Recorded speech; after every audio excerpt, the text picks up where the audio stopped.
Welcome back to part 2 of my tier list for the games I played on live streams with you souls during 2025. Here we have the A tier list of games. They came close, but they were ever so shy of the S tier. First up, we have Dead Space. Now, I played this game very early on in the year, and the mystery of this story was really well done. The gradual introduction of this world religious dynamic, as well as the slow introduction of the creatures themselves, was absolutely terrifying and perfect at building up that tension. However, because of this slow buildup of tension, I was struggling to get fully immersed into the game right from the beginning, and it led me to feel just ever so slightly bored in the early parts of the gameplay. But putting aside this early boredom, because again, that was used to help build up the tension, the main reason this game is A tier instead of S tier is purely out of a personal preference where I don't find myself being drawn to space horror games like this over other genres and styles of gameplay. Next up, we have The Walking Dead Season 3 and Season 4. Season 3 was the most surprising one, simply because of the fact that I had heard so many negative things about it. It's the only Walking Dead game that I actually heard anything negative about, so going into it and seeing this amazing cinematic intro, followed by the great story of Javi trying to constantly save his family.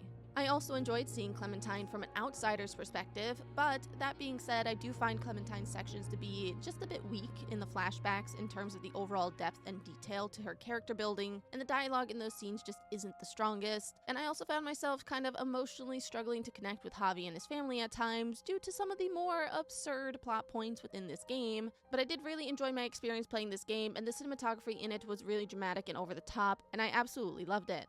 As for the finale with Season 4, the shock of the first chapter, as well as the blood-pumping pressure of every single choice because of the fact that you have this intense and dire weight to it due to the sheer impulse of AJ looking up to Clem and your advice every 2 seconds, made this a very stressful and emotional ride. The constant ties back to the first one were really well done and very clever in terms of a writing standpoint, and the emotional impact that this game had was insane. However, I do have mixed feelings about the ending, and for both of these games, despite the fact that I thoroughly enjoyed playing through them, when compared to the first one, they just could not compete. Next up, we have Repo. Now, I know this game came out about a year or so ago, and I'm late to the game, but I got introduced to this game during our Spooktober live streams, and I had so much fun playing with both Dragonfey Libraries and Curfew Official. This game has slowly but surely become my recent go-to game, and I find myself wanting to play it more and more. The reason it's only a step below is simply because I just haven't learned enough about it. I don't know enough about the enemies, and I'm still a newcomer to the game, so I'm sure there's a lot of fun aspects that I am just missing out on. Then last but not least, we have Dead by Daylight. Dead by Daylight is a great game to play on solo, and you can play it with friends, and I got to play it with all of you souls on live streams as well this year, which was a really fun time.